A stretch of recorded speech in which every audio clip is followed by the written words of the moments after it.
तो hello guys, सभी को राधे राधे, वेलकम बैक वगैरह जो भी है। तो फिर से आज आ गई मैं वीडियो बनाने। मेरे पास आज भी कुछ नहीं है यार। अच्छा चलो कोई नहीं।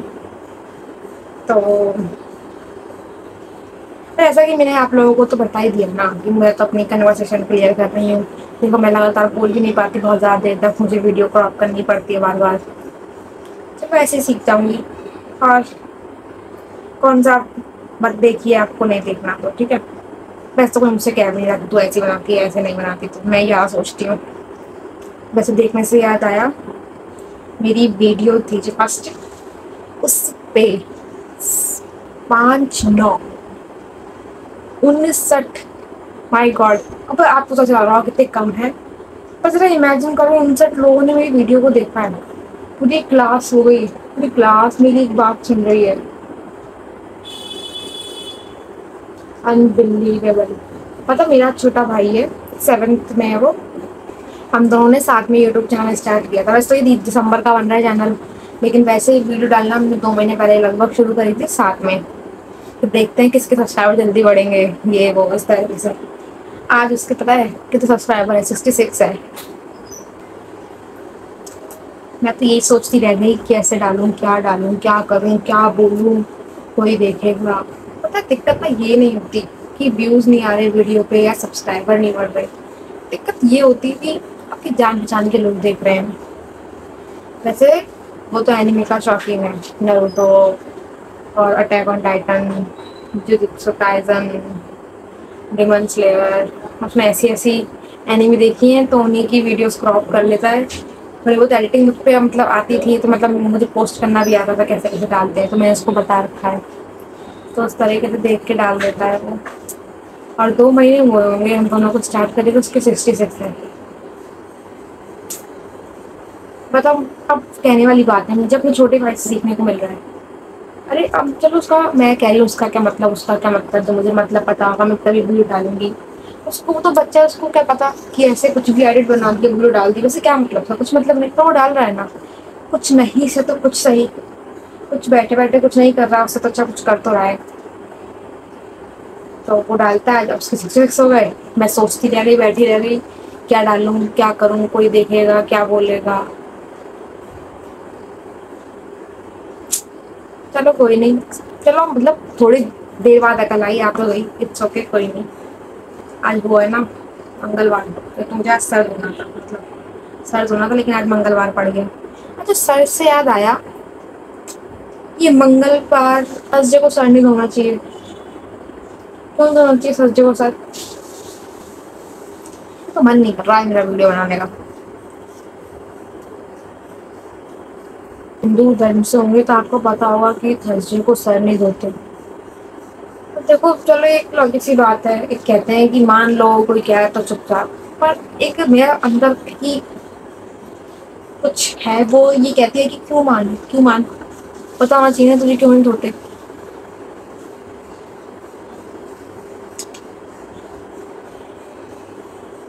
चलो लॉजिक लगा के देखते हैं, थर्सडे को सर क्यों नहीं धोते। अगर हम देखा जाए तो गरीबी आती है, दरिद्रता आती है, ठीक है। अब हम तो यहाँ पे रह रहे हैं भारत में, हिंदू धर्म से हैं, और जो बाहर लोग रह रहे हैं उनका क्या, वो तो हिंदू धर्म से नहीं है। अब सबसे अमीर आदमी को ही ले लो, एलन मस्क है। अब तो वैसे भी वो हट गया, कोई दूसरा है। एलन मस्क से भी अमीर बन गया है, पता नहीं कौन, मुझे ध्यान नहीं आ रहा। एरिसन नाम है उसका, कोई अमेरिका के राष्ट्रपति है, उसी का कुछ है। तो जो एरिसन है, चलो वो आपसे अमीर है। अब मैं उससे बोलूँ कि अच्छा ये थर्सडे को सर नहीं उठा था इसीलिए सबसे अमीर है। यार मैं ये नहीं कह रही, मैं अपने धर्म का मजाक उड़ा रही हूँ। फिर तो पता नीचे आके लोग यही, वैसे तो कोई कमेंट ही नहीं करता, मतलब लोग तो इस वीडियो को देख के ये सोचेंगे कि हिंदू लोग ही अपने धर्म का मजाक उड़ाते हैं। यार तुम लोग ही उड़वाते हो, हमारे बड़े ही हमको मजाक उड़वाते हैं। अब मैं बड़े होकर भी बेइज्जती नहीं कर सकती यार, उनको भी किसी ने नहीं बताया कि थर्सडे को सर नहीं धो, बस उन्होंने भी मान लिया। और पहले तो वैसे भी बच्चों को बहुत स्ट्रिक्टली बड़ा किया जाता था, वो अपने पापा जी या अपने मम्मी जी से जी करके बोलते थे, और उन्होंने जो कह दिया तो पत्थर की लकीर हो गई, तो नहीं पूछ पाए, इट्स ओके। पर इसका मतलब ये तो नहीं है, नहीं, अब मैंने आपको एक बार भी, मैंने अपनी पहली वीडियो में भी कहा था, अगर आप साबित नहीं कर सकते, आप बता नहीं सकते, तो वो चीज़ बेकार है। अब वो कह देता न्यूटन की सेब गिरा ग्रेविटी है, तो उसने साबित करके फॉर्मूला दिखाया ना। नहीं वो नहीं है तो है, वैसे कहते था क्या नहीं ना। तो पता होना चाहिए ना, पता होना चाहिए कल को। चलो इसका सर नहीं धोते हैं, मुझे नहीं पता क्यों नहीं धोते। अब हम दूसरे ऑप्शन पे बात उठाएं तो चलो, जैसे अब एकादशी तो जानते हैं ना क्या होता है। हम कहते हैं सब व्रत हम अपनी इच्छाओं के लिए रखते हैं, लेकिन एकादशी का एक व्रत ऐसा होता है जो हम विष्णु भगवान जी होते हैं उनके लिए रखते हैं।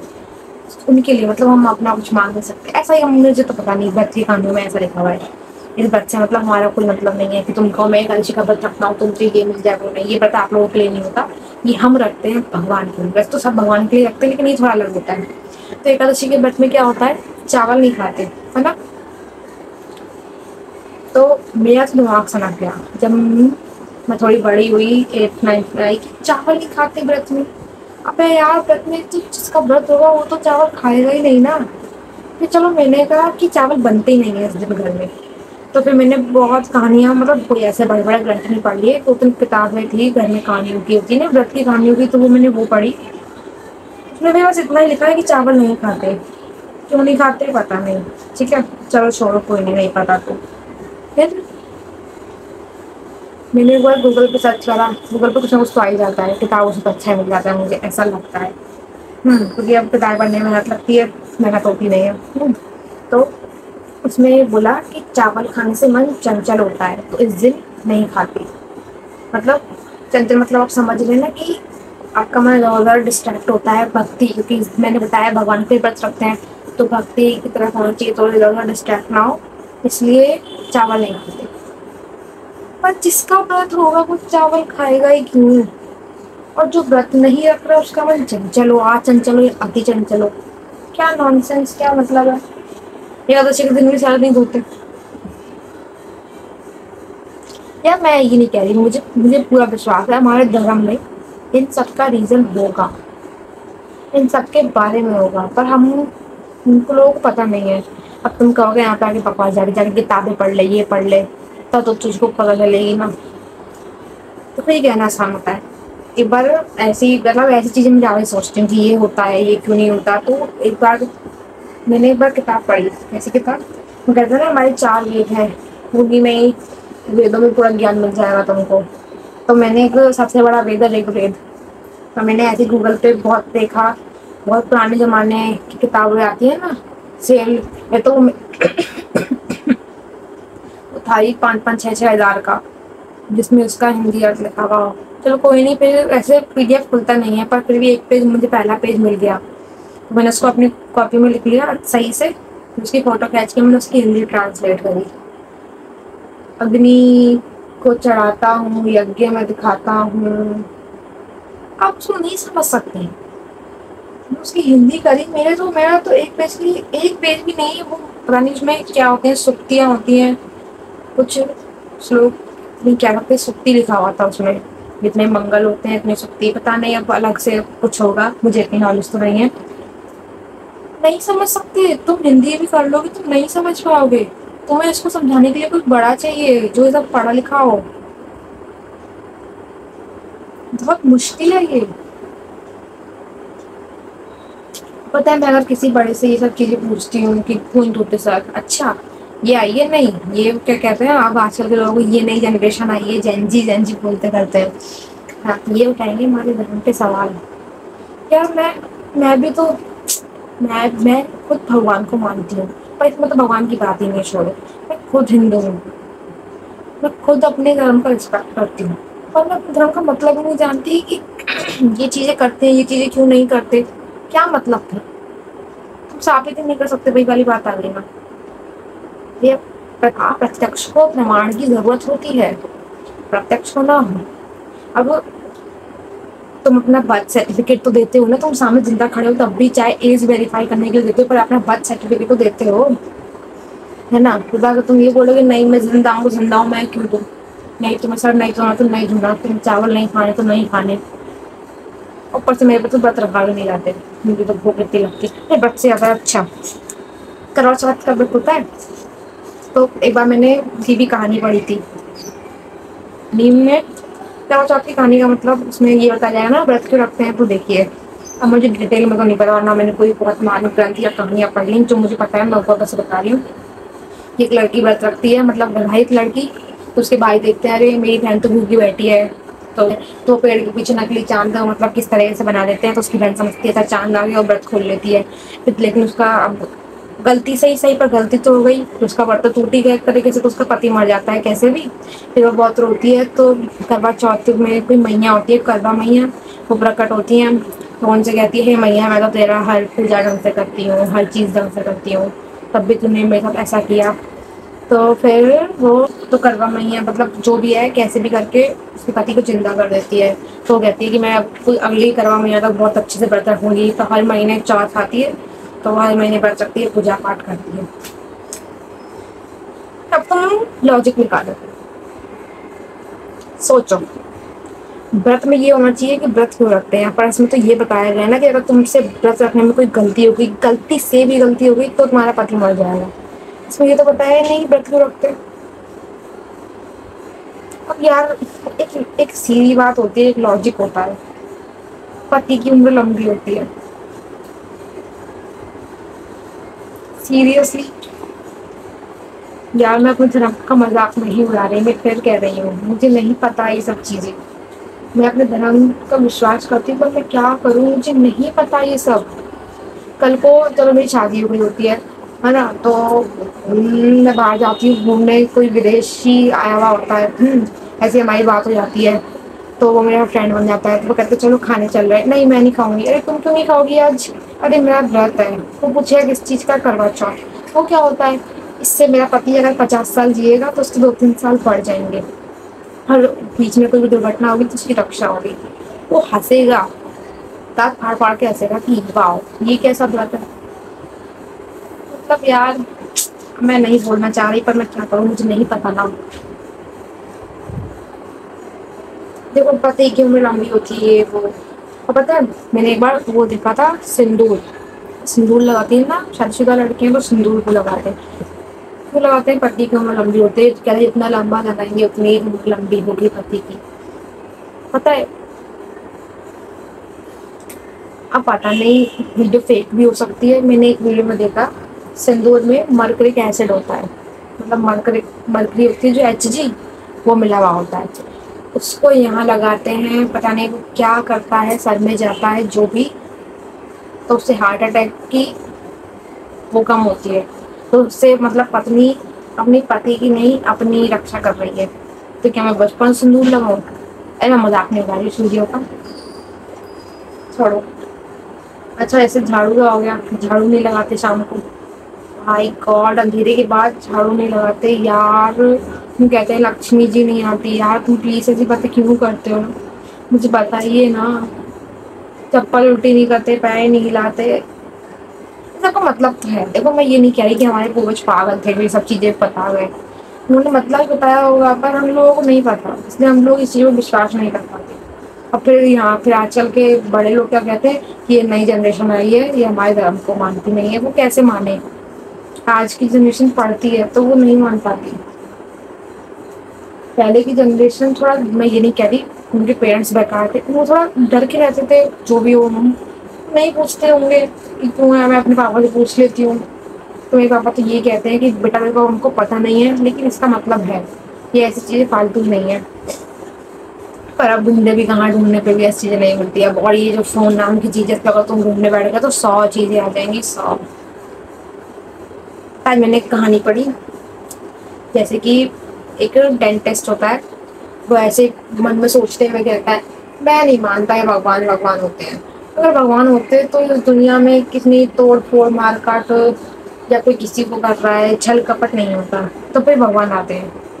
वो उससे कहते हैं मैं नहीं मानता कि दुनिया में डेंटिस्ट होते हैं, तो वो कहता है अरे क्यों नहीं मानते, मैं तुम्हारे सामने तो खड़ा हूँ। तो वो कहते हैं अगर इस दुनिया में डेंटिस्ट होते तो आज तक मतलब, तो फिर तो दुनिया में सबके दांत सही होते, किसी के दांत खराब नहीं होते। तो वो कहता है अरे हर कोई मेरे पास थोड़ी आता है जिसके दांत खराब होते हैं, और मैं जिसको कहता हूँ कि ये मत खाओ ये मत करो तो वो मेरी बात थोड़ी मानता है, जिसके सब दांत तो सही हो। भगवान कहते हैं ऐसी हर कोई मेरे पास नहीं आता है, हर कोई मेरी बात नहीं मानता है। इस कहानी से तुम समझ जाओ, लेकिन मैं इस कहानी से क्या समझी मैं इस कहानी से ये समझी भगवान ने हमको लिख के तो भेजा नहीं है, हमको कहीं हमारे साथ ना कोई चिट्ठी भेजी कि हमें क्या करना है, तो हम कैसे ही पता चलाएं भगवान ने क्या करना है।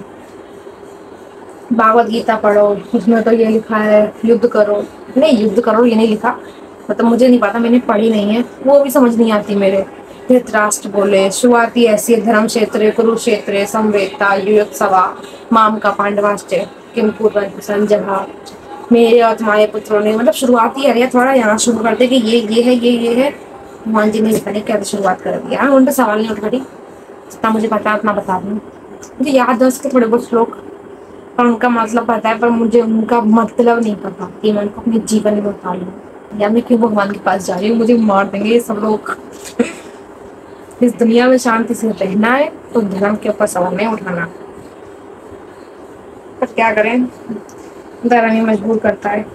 और मैं चाहे कोई कितना भी बुरा बोले चाहे कैसा भी हो, मैं तो हिंदू धर्म को मानती हूँ और मैं उसकी पूजा करती हूँ, सीधी बात है। मुझे नहीं पता तो क्या हुआ, कभी तो पता चल ही जाएगा ना। नहीं पता चला, मान लो बाई चांस जाके कोई बहुत बढ़िया बात हुई, तो फिर मैं रेगुलर तो नहीं करूँगी कि मैंने पूजा नहीं करी अपने धर्म की, अपने धर्म को माना नहीं।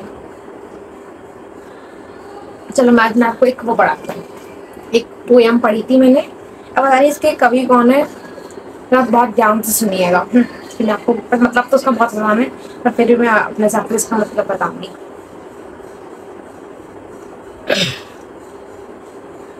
तो कवि कहता है, अंतिम समय जब कोई नहीं जाएगा साथ तो एक वृक्ष जाएगा साथ। कवि कहता है कि अंतिम समय जब कोई नहीं जाएगा साथ तो एक वृक्ष जाएगा साथ। अपनी गोरैयों चिड़िया फलों फूलों ऋतुओं को छोड़कर साथ जाएगा एक वृक्ष। अग्नि में प्रवेश करेगा वही मुझसे पहले। अरे कितनी लकड़ी लगेंगी, शमशान की टाल वाला तो पूछेगा ही ना। और गरीब से गरीब भी साथ मन तो लेता ही है। तो एक कवि अपनी अंतिम इच्छाओं में लिखता है कि बिजली के दहा घर में हो मेरा अंतिम संस्कार, ताकि मेरे बाद मेरे पुत्र और एक पुत्री के साथ एक वृक्ष भी बचा रहे संसार में। माय गॉड, इसे कहते हैं कवि। यार कवि से डीप तो कोई सोच नहीं सकता। वो जाते जाते भी पृथ्वी को बर्बाद नहीं करना चाहा, पृथ्वी के पेड़ के बारे में भी जाते जाते इतना सोच रहे। ब्रिलियंट यार, मुझे पता नहीं किसने लिखी है, पर छू गई दिल को। इससे